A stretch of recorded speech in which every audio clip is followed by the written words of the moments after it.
नमस्कार, डेली 24 भारत देख रहे हैं आप। मैं हूं आपके साथ साहिल धूलिया। बुलेटिन की शुरुआत करेंगे बड़ी खबर के साथ। आपको बता दें, बिल पेश होने से पहले एक महत्वपूर्ण बैठक यहां पर हो रही है। गृह मंत्री अमित शाह ये बैठक ले रहे हैं। बड़ी खबर आपको बता रहे हैं। तो गृह मंत्री अमित शाह सदन में बिल पेश करने से पहले ये महत्वपूर्ण बैठक ले रहे हैं। किरण रिजिजू और अर्जुन राम मेघवाल इस बैठक में शामिल होंगे। बड़ी खबर आपको बता रहे हैं। किरण रिजिजू और अर्जुन राम मेघवाल के साथ गृह मंत्री अमित शाह ये महत्वपूर्ण बैठक कर रहे हैं। बड़ी खबर आपको बता रहे हैं। तो महिला आरक्षण को लेकर आज सदन में बिल पेश हो सकता है और उसको लेकर गृह मंत्री अमित शाह ये महत्वपूर्ण बैठक बिल पेश करने से पहले कर रहे हैं। किरण रिजिजू और अर्जुन राम मेघवाल भी इस बैठक में शामिल हैं। आगे बढ़ते हैं, रुक करते हैं अगली बड़ी खबर का। लोकसभा और राज्यसभा की कार्रवाई शुरू हो गई है। बड़ी खबर आपको बता रहे हैं। वहीं लोकसभा में आज प्रधानमंत्री नरेंद्र मोदी बोल सकते हैं। बड़ी खबर। तो 3 बजे से 3:30 बजे के बीच प्रधानमंत्री नरेंद्र मोदी लोकसभा में बोल सकते हैं। खबर निकलकर सामने आ रही है। बड़ी खबर आपको बता रहे हैं। तो लोकसभा और राज्यसभा की कार्रवाई भी शुरू हो गई है।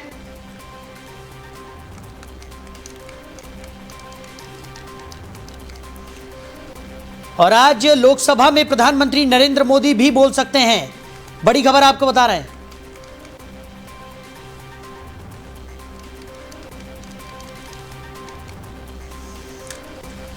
तो 3 बजे से 3:30 बजे के बीच प्रधानमंत्री नरेंद्र मोदी लोकसभा में बोल सकते हैं। बड़ी खबर आपको बता रहे हैं।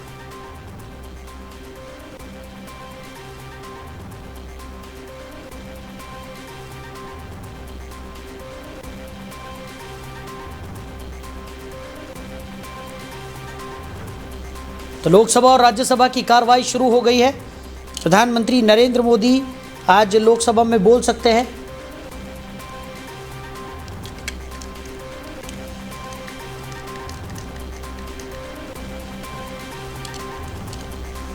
तीन बजे से 3:30 बजे के बीच प्रधानमंत्री नरेंद्र मोदी लोकसभा में बोल सकते हैं। बड़ी खबर आपको बता रहे हैं।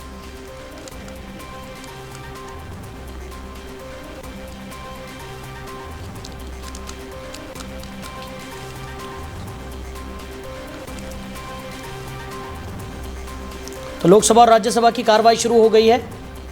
प्रधानमंत्री नरेंद्र मोदी भी आज लोकसभा में बोल सकते हैं। 3 बजे से 3:30 बजे के बीच प्रधानमंत्री नरेंद्र मोदी लोकसभा में बोल सकते हैं। बड़ी खबर आपको बता रहे हैं। आगे बढ़ते हैं, रुक करते हैं अगली बड़ी खबर का। महिला आरक्षण बिल पर सरकार का जोर है और किरण रिजिजू ने कहा है कि यह ऐतिहासिक कदम होगा। नारी वंदन शक्ति अधिनियम पर बड़ी बहस होने की उम्मीद जताई जा रही है। 33% महिला आरक्षण पर सरकार का पक्ष। परिसीमन को लेकर भ्रम फैलाने का आरोप भी लगाया गया है। तो केंद्रीय संसदीय कार्य मंत्री किरण रिजिजू ने नारी वंदन शक्ति अधिनियम को लेकर बड़ा बयान दे दिया है। उन्होंने कहा कि सरकार ने पूरी तैयारी कर ली है और संसद में इस पर विस्तृत चर्चा होगी। तो रिजिजू ने कहा कि यह विधेयक महिलाओं को लोकसभा और विधानसभाओं में 33% आरक्षण देने का ऐतिहासिक कदम है। उन्होंने दावा किया कि इससे भारत दुनिया में एक मिसाल कायम करेगा और महिलाओं की राजनीतिक भागीदारी मजबूत होगी।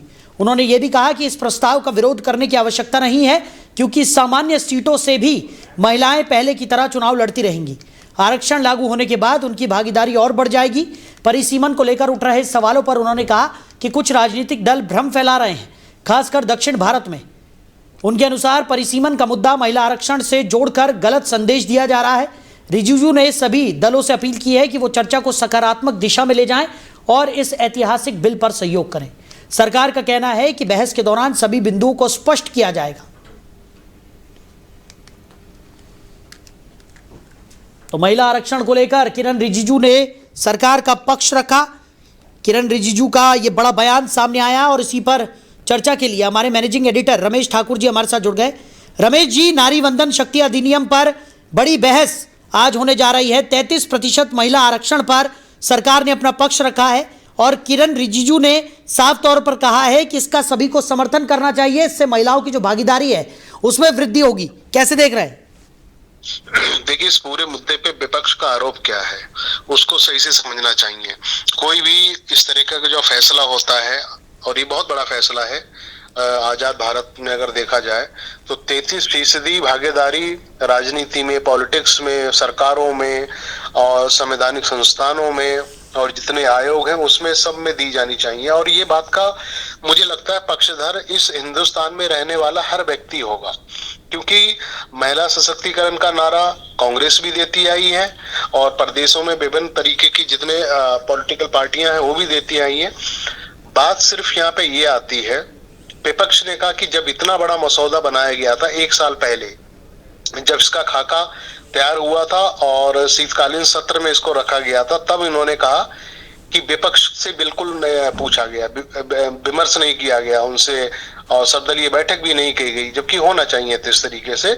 और रही बात, इसमें 2-3 चीजें जो है जो पेचीदा होती दिखती हैं। पहली तो ये है आरक्षण किन बिंदु पे, किन शर्तों पे दिया जाएगा, या फिर आरक्षण क्या सिर्फ राजनीतिक भागीदारी में रहेगा या फिर संवैधानिक संस्थान में है, जैसे कि सरकार।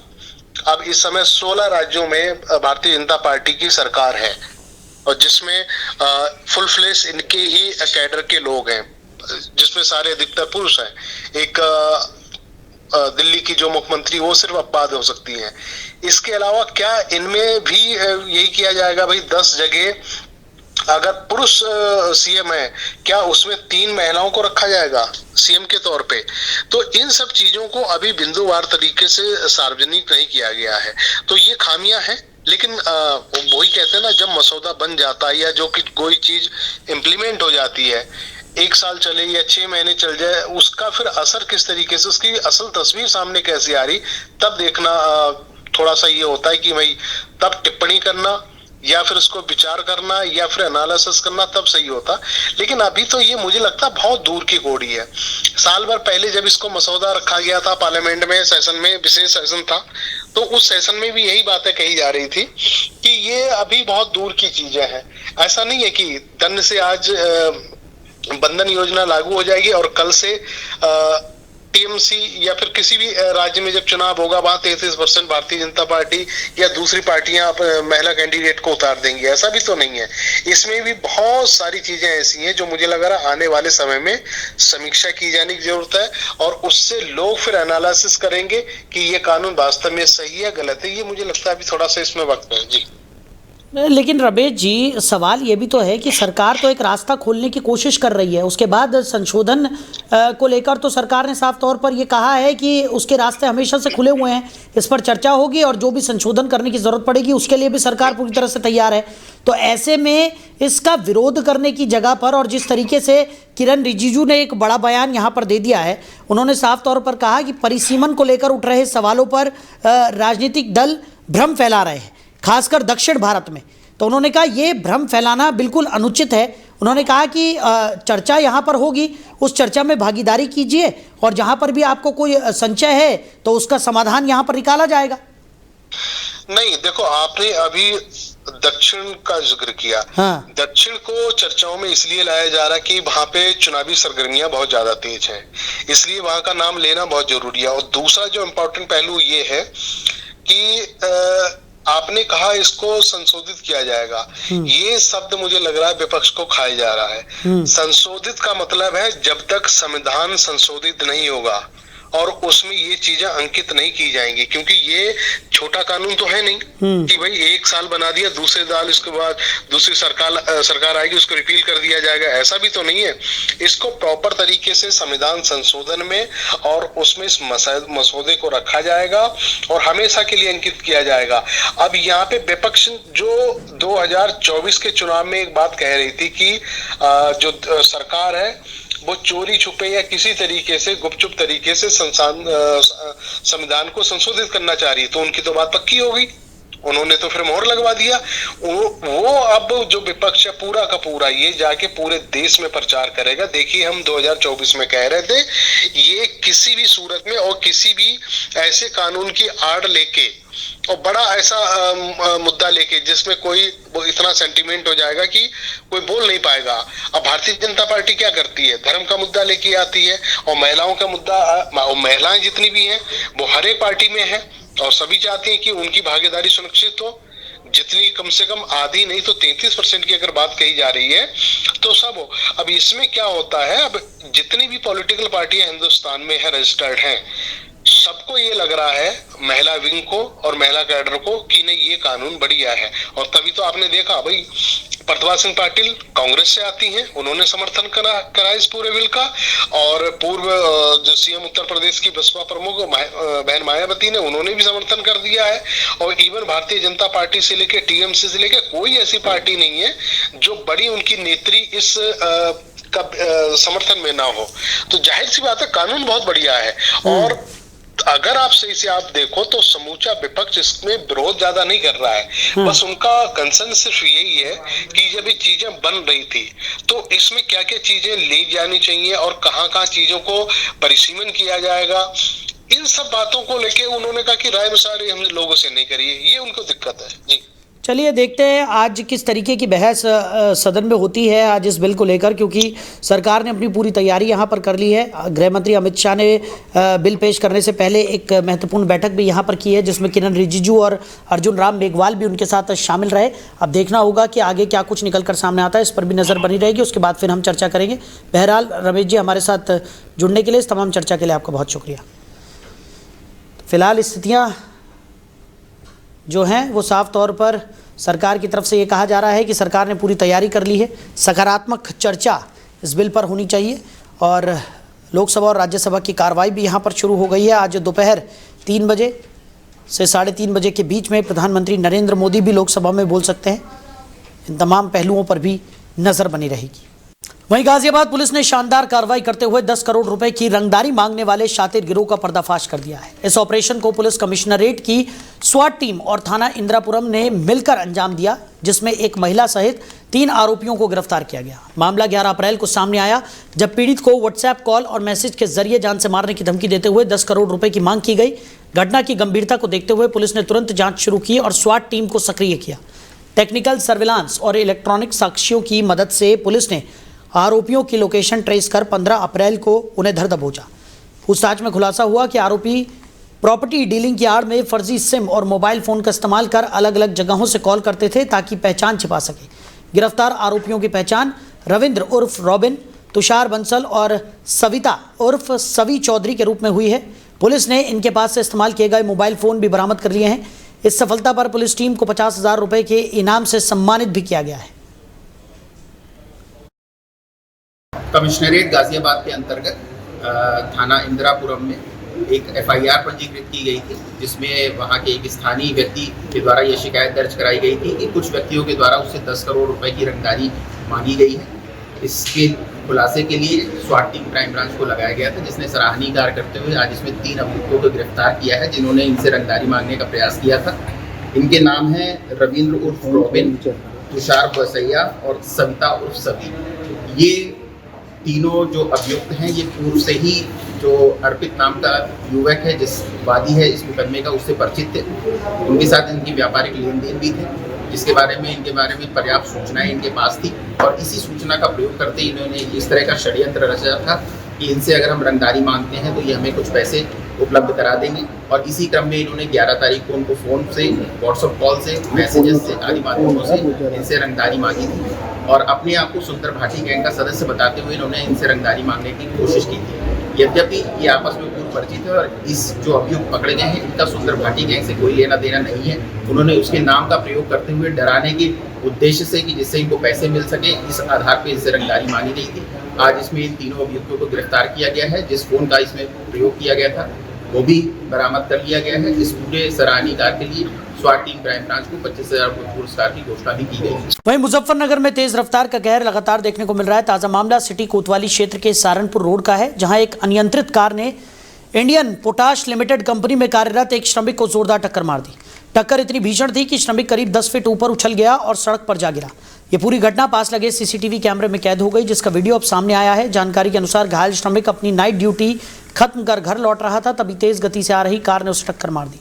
हादसे के बाद कार चालक नियंत्रण खो बैठा और वाहन सड़क किनारे बने नाले में जा गिरा। घटना के बाद मौके पर अफरा तफरी मच गई। स्थानीय लोगों ने तुरंत घायल को इलाज के लिए भेजा, बताया जा रहा है कि यह घटना करीब 2 दिन पुरानी है, जिसका वीडियो अब वायरल हो रहा है। पुलिस मामले की जांच में जुटी है और चालक की पहचान कर आगे की कार्रवाई की जा रही है। वहीं मुजफ्फरनगर में एक नेशनल स्तर के एथलीट पर जानलेवा हमले का मामला सामने आया है। सिटी कोतवाली क्षेत्र के रामपुरी शाहबुद्दीनपुर में रहने वाले एथलीट सत्यम ने आरोप लगाया है कि 20 से 25 लोगों ने मिलकर उसके साथ बेरहमी से मारपीट की। इस हमले में उसका पैर टूट गया, जिससे उसका खेल करियर गंभीर संकट में पड़ गया है। पीड़ित सत्यम के अनुसार घटना के कारण वो न सिर्फ शारीरिक रूप से घायल हुआ, बल्कि उसका भविष्य भी प्रभावित हो गया। बताया जा रहा है कि घटना के महज 2 दिन बाद उसका रेलवे में ट्रायल होना था, जो अब संभव नहीं हो सकेगा। एथलीट ने पुलिस पर भी गंभीर आरोप लगाए हैं। उनका कहना है कि समय पर कार्रवाई न होने के कारण उसे न्याय नहीं मिल पा रहा है, जिससे उसका करियर बर्बाद हो रहा है। न्याय की मांग को लेकर सत्यम ने एसएसपी से मुलाकात कर कार्रवाई की गुहार लगाई है। फिलहाल पुलिस मामले की जांच में जुटी है और आरोपियों की तलाश जारी है। ये घटना क्षेत्र में चर्चाओं का विषय बनी हुई है। मामला है जी, मेरे ताऊ जी दुकान पे गए थे परचून की, बच्चों के लिए चीज लेने। तो वहाँ पे एक अजब सिंह नाम का व्यक्ति आया जी। अब तो ताऊ जी से माँ दुकान में पूछने लगा, भाई दुकान तेरी कल खुल ली तन्ना, हमारे बच्चे से फालतू पैसे ले लिए। ताऊ जी ने नुकाया थे ना, कल तो उसकी दुकान बंद थी। ताऊ जी का एकदम उन्ना मारे 2-3। फिर ताऊ जी जैसे चौके में गए, वो जा लिया, नुकाया 10 मिनट में पता चल जाएगा। फिर ताऊ जी चौके में जान लगा रही एक मोहल्ले का ये आदमी है, उससे पूछा कौन है, तो वो नु कह रहा 10 मिनट में पता लग जाएगा तुझे, तेरी कितनी औकात है। फिर जब ताऊ जी अरे हम चौके में गए तो उन्होंने 20-25 घर लड़के भेजे, बंदूक लेकर, सरिये परिये लेकर। तो कुछ मोहल्ले वालों ने टंडे दिए उन्हें, तो उन्होंने बजाया हमारे पास एकदम। जैसे हम अपने रामपुरी के रहने वाले हम, तो जैसे हमने हमारे घर पर कोई आया, हम उनका उल्टा बजान लगे, तो पुलिस वाले हमें नु करे तुमने उनके क्यों मारा, घर में से आगे बाहर से एकदम तुमने को बजाया। कोई हमारे घर आओगे तो क्या हम उससे पिटते गए, उसकी पूजा करेंगे, गाली दे रहे और ऊपर से। तो अब जब हम एसपी साहब के पास यही कहना आए थे, कोई हमारे घर पर आओगा हम उसे छोड़ेंगे, क्या करेंगे, मामला है जी। वहीं थाना भवन में स्वकर प्रणाली को लेकर अधिशासी अधिकारी जितेंद्र राणा ने विस्तृत जानकारी दी। उन्होंने बताया कि 13 अप्रैल को आयोजित बोर्ड बैठक में सर्वसम्मति से प्रस्ताव पास किया गया है, जिसके तहत वर्ष 2026 और 27 में गृह कर को आधा करने के लिए शासन को रिपोर्ट भेजी जाएगी। उन्होंने स्पष्ट किया कि वर्तमान में वर्ष 2025 और 26 के लिए निर्धारित गृह कर की जमा करना होगा। हालांकि राहत देते हुए कहा गया है कि अक्टूबर तक किसी प्रकार की पेनल्टी नहीं ली जाएगी। उदाहरण के तौर पर बताया गया है कि 100 गज के मकान पर बड़ी दरों के अनुसार करीब 960 रुपये कर बनता है, जो आधी दरों पर लगभग 453 रुपये रह जाएगा। इसी तरह 25 गज की दुकान पर कर में भी कमी आएगी, जबकि हाईवे पर स्थित दुकानों पर आधी दर लागू होने पर बड़ा फर्क पड़ेगा। नई व्यवस्था से करीब 9,500 लोगों को लाभ मिला है, जबकि 2,500 लोगों पर कर बढ़ गया है और 2,500 पर पुरानी दरें लागू है। सभासद नीरज गोयल ने भी स्पष्ट किया है कि अभी कर आधा नहीं हुआ है और शासन के आदेश के बाद ही नई दरें लागू होंगी। 13 अप्रैल 2026 को 3 बजे माननीय बोर्ड की बैठक आहूत हुई थी, जिसमें सभासदों के द्वारा जो है, जिसमें दिनेश, अंशुल गर्ग, नीरज पाटिल और बिट्टू प्रजापति, इनके द्वारा स्वकर पर चर्चा के लिए एक प्रस्ताव लाया गया। स्वकर पर चर्चा के उपरांत सभी सभासदों द्वारा यह निर्णय लिया गया कि जो वित्तीय वर्ष 2025-26 है उसमें दरें यथावत रहेंगी। बोर्ड की मीटिंग में हमारे द्वारा रखी गई बात, शामली नगर पालिका में जो दरें तय हुई थाना भवन नगर पंचायत में, उसके 25% कम रखी जाए। अच्छा, जैसे कि जो है अफवाहें फैली हुई हैं कि अंशुल जो सभासद हैं, अंशुल सभासद द्वारा अंदर जो है वर्ग मीटर को लेकर के कर लगाने वाली बात हुई, तो उसमें उनका आरोप है कि जो अधिशासी अधिकारी हैं वो बाहर आकर के इस बात को झुठला रहे हैं। क्या ऐसी बात बोर्ड में हुई? मीटर और फुट की कोई बात नहीं हुई। मुजफ्फरनगर से एक हाई प्रोफाइल मामला सामने आया है, जिसमें मेरठ और मुजफ्फरनगर के 2 रसूखदार परिवार आमने सामने आ गए हैं। आरोप है कि मेरठ के पूर्व बसपा सांसद हाजी याकूब कुरैशी के भाई हाजी इरफान कुरैशी की बेटी जेबा परवीन को उसके पति हाजी फराज ने फ़ोन पर 3 तलाक दे दिया और ससुराल में प्रवेश से भी रोक दिया। जानकारी के अनुसार वर्ष 2020 में जेबा का निकाह मुजफ्फरनगर के खालापार निवासी व्यापारी परिवार में हुआ था। पीड़ित का आरोप है कि उसके पति ने उसके भाई से व्यापार के नाम पर करीब 4 करोड़ रुपए उधार लिए थे, जिसे लेकर विवाद चल रहा था। जेबा का कहना है कि पैसे की मांग करने पर उसके साथ मारपीट और उत्पीड़न किया जाता था। हाल ही में उसे मेरठ भेज दिया गया, जहाँ फ़ोन पर ही 3 बार तलाक कहकर रिश्ता खत्म करने की बात कही गई। जब जेबा वापस ससुराल पहुंची तो उसे घर के बाहर ही रोक दिया गया। उसकी 2 बेटियां ससुराल में ही हैं। पीड़िता ने पुलिस में शिकायत दर्ज कराकर न्याय और अधिकारों की बहाली की मांग की है। मेरी शादी को 5 साल हो गए हैं। फराज है, आज ही फराज उनसे हुई थी। कहाँ के रहने वाले हैं? ये सब मुजफ्फरनगर, यहीं सामने इनकी कोठी है। कौन से शहर के रहने वाले हैं? खालापार, मुजफ्फरनगर। आप कहाँ के रहने वाली हैं? मैं मेरठ की रहने वाली हूँ। गेट के बाहर खड़ी है क्या? गेट के बाहर शादी खड़ी। किस रीति रिवाज से हुई थी? क्या दहेज में दिया था? दहेज बहुत शादी बहुत अच्छी करी थी लॉकडाउन में। इन्होंने कुछ भी नहीं चढ़ाया था मुझे। और मेरी एक बेटी हो गई तो मुझे टोन कसा अपने घर से पैसा लेके आ। एक बेटी होते साथ ही मैं अपने घर से पैसा लेके आती रही 4 साल से। 4.5 करोड़ रुपए उतार लिए मेरे से, मेरे भाइयों के, मेरे घर वालों के, मेरे माँ बाप का 80 तोले सोना छीन लिया मेरे से। सब छीन लिया मुझसे, मेरे बच्चे छीन लिए, अंदर किडनैप कर रखे, लोग लगा रखा अंदर बाहर का। और ये नहीं पता कहाँ फरार हो गए, सब मुझे छोड़ दिए। अभी पता चला कि आप 3 महीने पहले अपने घर गई थी। नहीं, मैं नहीं, मुझे तो 1 साल हो गया घर गए, घर वाले ने छोड़ दिया मुझे। इन्होंने पैसा उतरवा लिया, वो पैसा मांगे थे, ये देवे नहीं थे। क्या दिया है इन्होंने आपको? निकाला है मुझे, कल 12 बजे निकाला। उसके बाद तलाक भी दिया आपको? नहीं, तलाक नहीं दी मुझे, मुझे ये नहीं पता। उन्होंने कह रहे फरवरी में कोर्ट से सिग्नेचर हो गए थे, सारे में फैला दिया। कल निकाली मुझे चालाकी से। क्या कहते निकाला आपको? बस ये कि तेरी अम्मी की तबीयत खराब हो रही और देख के आ जाओ उनके ICU में। मैं चली गई, मुझे घर की गाड़ी से भेजी भी, टैक्सी करके मुझे निकाल दी। बस मैं अपनी अम्मी को देख के जैसे गाड़ी बाहर आई ना आने के लिए अपने बच्चों के पास, उनके बच्चे छोड़ के आई हूँ। बच्चे लाने नहीं दिए थे मुझे। जैसे मैं तो टैक्सी वाला गया, वहाँ से मैं बस में ही बैठ के यहाँ तक। वहीं यूपी के हापुड़ जनपद में बार एसोसिएशन के अधिवक्ताओं ने संविधान निर्माता डॉक्टर भीमराव अंबेडकर की जयंती हर्षोल्लास और श्रद्धा के साथ मनाई। इस अवसर पर अधिवक्ताओं ने एकत्रित होकर केक काटा और बाबा साहेब की प्रतिमा पर माल्यार्पण कर उन्हें श्रद्धांजलि अर्पित की। कार्यक्रम में सैकड़ों अधिवक्ता शामिल हुए और सभी ने बाबा साहेब के विचारों को याद करते हुए उनके बताए मार्ग पर चलने का संकल्प भी लिया। पूज्य बाबा साहब डॉक्टर B.R. अम्बेडकर जी के 135वें जन्म दिवस पे हापुड़ बाढ़ के तमाम अधिवक्ता यहाँ केक काटकर उनका जो जन्मदिन है उसको मनाने के लिए इकट्ठा हुए हैं। इससे पहले हमारे मोर्चे का बहुत बड़ा विशाल कार्यक्रम हापुड़ कचहरी में हुआ है, जिसमें बहुत बड़ा आयोजन और जिला जज उसमें मुख्य अतिथि के रूप में उपस्थित थे। हमारे देश के अंदर बहुत महापुरुष पैदा हुए हैं, महापुरुषों ने महान काम किए हैं, लेकिन उस समय बाबा साहब डॉक्टर भीमराव अंबेडकर जी का जो नाम आता है वो अलग श्रेणी में आता है। वो अलग श्रेणी में क्यों आता है? वो उन्होंने किसी विशेष व्यक्ति के लिए कोई कार्य नहीं किया।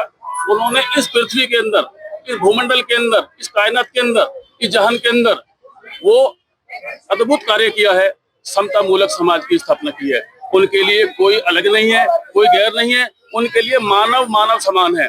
बाबा साहब अम्बेडकर का टोटल जो विजन है तथागत गौतम बुद्ध के विजन पर जाता है और उन्होंने जितने भी कार्य किए हैं वो मानवता को बिल्कुल उच्च कोटि करने के लिए किए हैं। मानव आज संतुलन में जो है, अब हमारा जो देश है, भारत के अंदर संविधान है उससे बिल्कुल संतुलित है। उनका जो संविधान है किसी एक व्यक्ति विशेष के लिए नहीं है, वो पूरे भारत देश के लिए, प्रत्येक मानव के लिए है। और उनकी जो गूंज है सारी की सारी भारतीय संविधान की पूरे विश्व में जाती है। और पूरे विश्व में जो हमारे यहाँ नारा दिया हुआ विश्व बंधुत्व का, वो केवल भारतीय संविधान से है। तो विश्व बंधुत्व की बात करता है तो दुनिया में करता है तो बाबा साहब भीमराव अम्बेडकर करते हैं। पूज्य बाबा साहब डॉक्टर B.R. अम्बेडकर जी के 135वें जन्म दिवस पे वहीं मुजफ्फरनगर में उस समय हड़कंप मच गया जब राज्य वस्तु एवं सेवा कर यानी GST विभाग की टीम ने दिल्ली देहरादून नेशनल हाईवे स्थित होटल वेल विस्टा पर औचक छापेमारी की। नई मंडी थाना क्षेत्र में हुई इस कार्रवाई से होटल और व्यापार जगत में खलबली मच गई। सूत्रों के अनुसार विभाग को लंबे समय से होटल की बिलिंग और टर्नओवर में गड़बड़ी की शिकायतें मिल रही थी। इसी आधार पर टीम ने पूरी गोपनीयता के साथ दबिश दी और होटल के मुख्य गेट पर सुरक्षा बढ़ा दी गई। वहीं मुजफ्फरनगर में सरकारी सिस्टम की बड़ी लापरवाही सामने आई है, जहां एक जिंदा महिला को रिकॉर्ड में मृत घोषित कर दिया गया। सदर तहसील क्षेत्र के मल्लूपुरा निवासी साइमा का नाम राशन कार्ड से हटा दिया गया, जिसके चलते वो पिछले 2 महीनों से राशन पाने की से वंचित है। पीड़िता के अनुसार 9 फरवरी 2026 को अचानक उसका नाम ये कहकर काट दिया गया कि उसकी मृत्यु हो चुकी है और कार्ड में उसके पति को मुखिया बना दिया गया।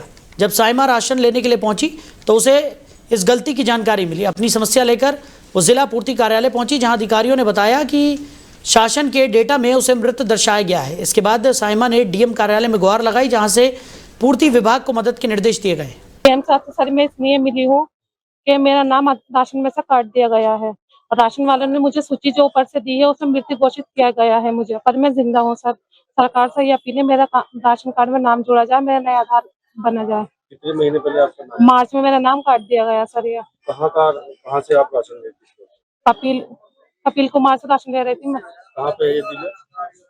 वहाँ पे कच्ची सड़क पर। अच्छा, तो अब राशन नहीं मिल रहा आपको? राशन नहीं मिला मुझे, 2 महीने से मृत्यु घोषित कर दिया मुझे लेकर, जबकि मैं जिंदा हूँ सर। मैं आप यहाँ राशन मैं राशन दफ्तर आई थी, राशन दफ्तर वालों को कोई दिक्कत नहीं, डीएम साहब से भी मिली, पर सूचित में ये लिया कि मुझे मृत घोषित कर दिया क्या गया। आश्वासन इन्होंने दिया है? इन लोगों ने ये कहा है कि नया आधार कार्ड बनाकर वो जुड़वा, जब राशन कार्ड में जुड़वा लो तो हो जाएगा आपका नाम।